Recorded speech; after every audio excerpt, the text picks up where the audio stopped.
Entre-temps, voici une nouvelle énigme. Mini-légende numéro 6152, rien ne sert de courir.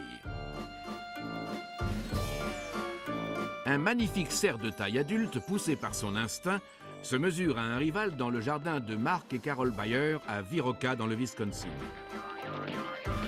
Le couple, rentrant du bureau, est sidéré de découvrir l'acharnement dont fait preuve le cervidé.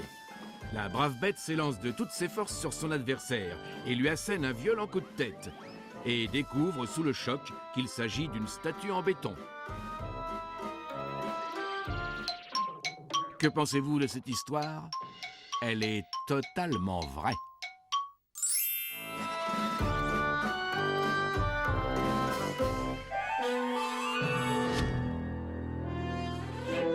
Légendes urbaines soumet à votre sens critique 3 histoires rocambolesques. À vous de déterminer si elles sont vraies ou fausses. Pour l'instant, nous avons étudié le cas des Mitchell, qui, victimes d'une blague de mauvais goût, ont ravagé leur chambre d'hôtel.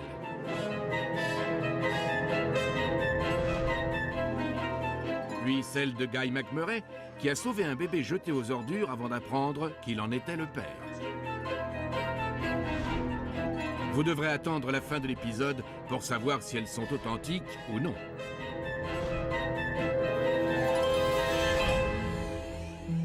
Mais tout de suite, voici notre dernière histoire, l'espion qui m'aimait.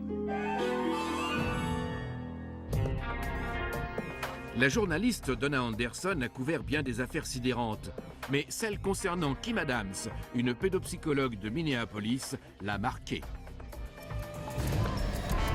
À terre! À terre! Elle avait disparu du jour au lendemain.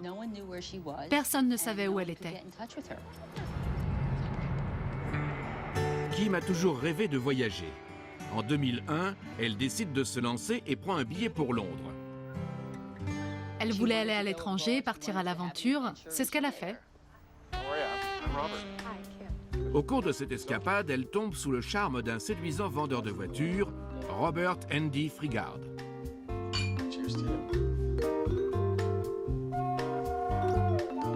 Quelques mois plus tard, il la demande en mariage. Kim n'avait pas encore songé au mariage, mais elle était amoureuse. Alors elle a dit oui.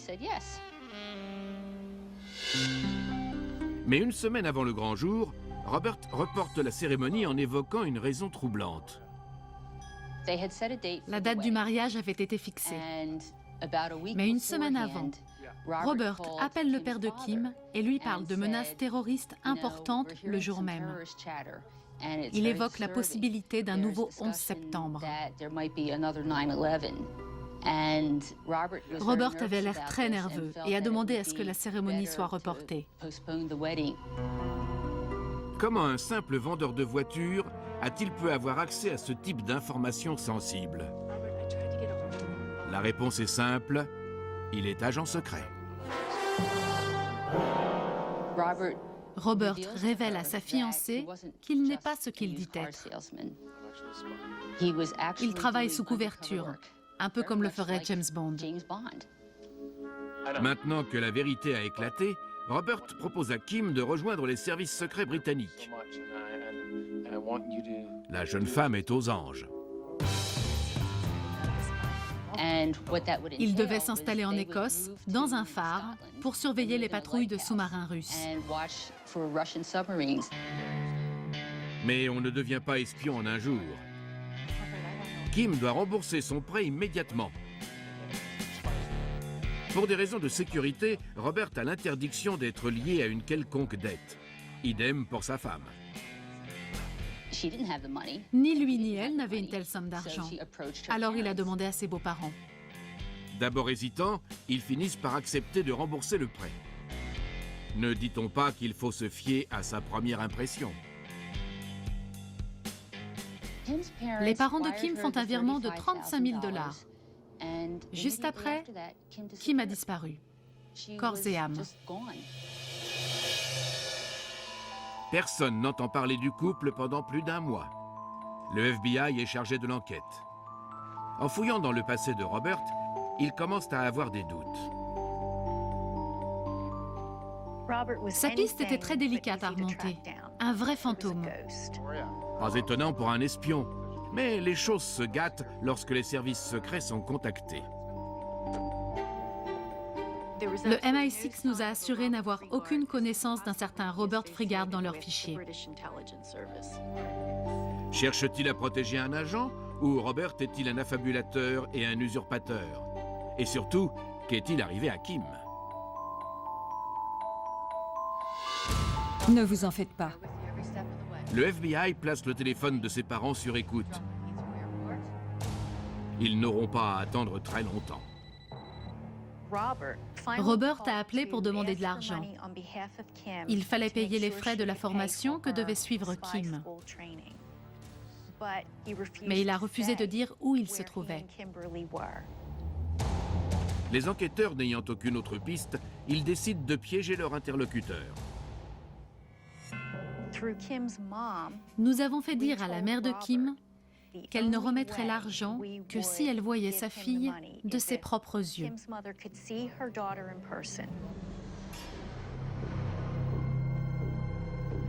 La mère se présente avec 20 000 $ à l'aéroport d'Heathrow. Robert est là, mais pas Kim.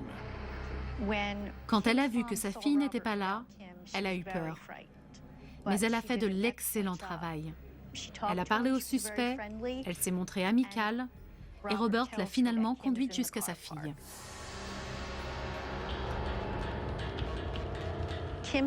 Elle a gardé son sang-froid, mais nous nous faisions beaucoup de soucis.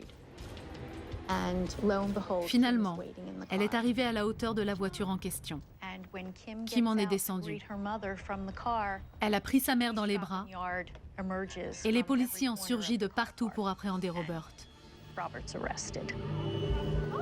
La scène est d'une telle rapidité que la jeune femme n'a même pas le temps de réagir. Il l'a menacée, il l'a intimidée.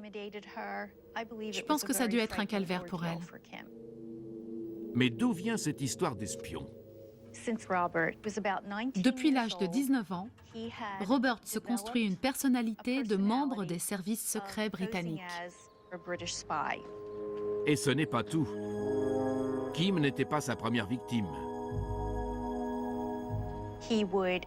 Il rencontrait des femmes, il les charmait et il leur prenait leur argent. Au total, le butin se chiffrait en millions de dollars. Robert Andy Frigard a été condamné pour extorsion et enlèvement. Kim Adams pensait être tombé sur l'espion qu'il aimait. Hélas, ce n'était qu'un escroc sans scrupules. Mais cette histoire est-elle seulement vraie? Vous allez le découvrir dans un instant. Revenons à l'affaire des Mitchell, dont les vacances ont été gâchées par un canular téléphonique de très mauvais goût. Vrai ou faux? C'est un canular. Mais la victime, c'est vous. Cette histoire a été inventée. C'est faux. Mais il est vrai que les plaisanteries douteuses au téléphone sont nombreuses. Passons à l'histoire de Kim Adams, amoureuse d'un prétendu espion, mais aussi d'un véritable escroc. Alors? Je suis l'agent spécial Jacqueline Zappacosta du FBI et cette histoire est vraie. C'est la pure vérité. Robert Andy Frigard a été condamné à 9 ans de prison pour extorsion et enlèvement. Il ne reste plus que la mésaventure vécue par Guy McMurray, qui a découvert un bébé abandonné dans une poubelle avant d'apprendre qu'il en était le père. Verdict? J'adore explorer les poubelles, mais je n'y ai pas trouvé de bébé. Cette histoire est fausse. Encore une légende. Admettez que le fait qu'il en soit le père était tout de même un peu tiré par les cheveux. C'est la fin de cet épisode.